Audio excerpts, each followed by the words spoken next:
One. Right, here we are, we're in the next frame, and what we're going to do is compound leg movements.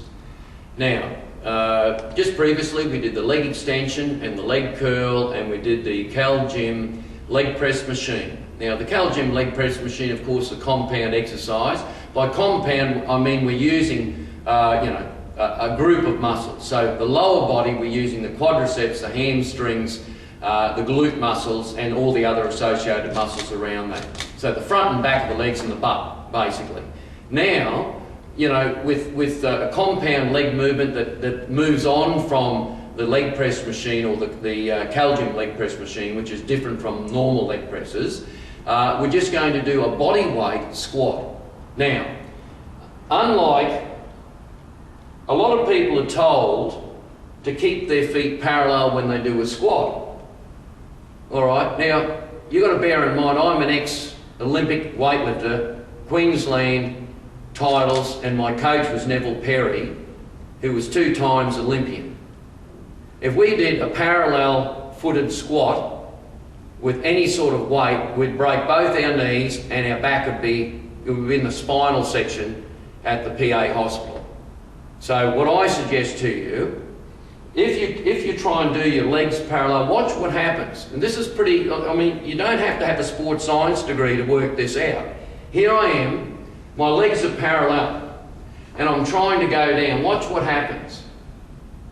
I get to that point, my knees start to cave in, watch my back.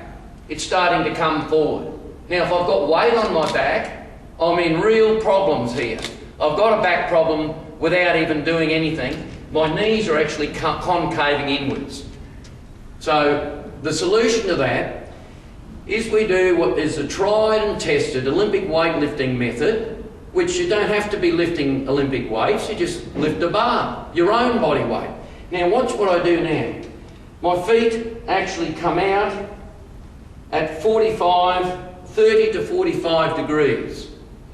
That way, no pressure is on my knees when I actually have any weight on my shoulders or I'm doing power cleans or any one of those exercises. Alright, now for me I usually hold my hands out like this just to balance it this way, because when you go down with a deep squat, what you'll find is your heels will come up a little bit.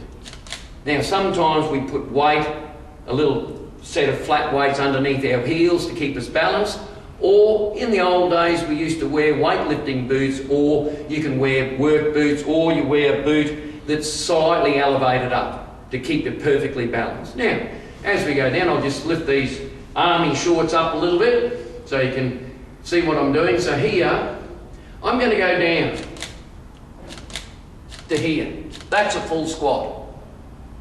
In that full squat position, my quadriceps are fully stretched. The glutes are ready to be used. The hamstrings are there. So it's basically my hamstrings are touching my calf muscles. I've got no pain in the knees. My back is very, very stable and it's sitting in the hip girdle. So here we go. Up 1, down, 2, down, 3, down, 4. That's a correct squat. And you'll find, even with your own body weight, that the quadricep muscle really gets worked, glutes, hamstrings. And the other thing is, what I do with clients to build up their basic endurance with the full squat, I break the squat down into 2 or 3 parts. This is part 1.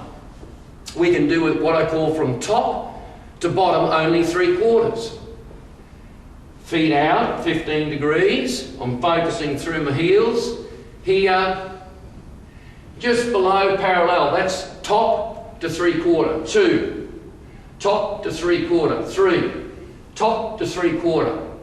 Then, you can do bottom up to 3/4. Bottom up to 3/4. Bottom up to 3/4. That way you've covered the whole movement in stages, A, B, C, D. So I might get some clients maybe to do 20 full squats. Full, 20.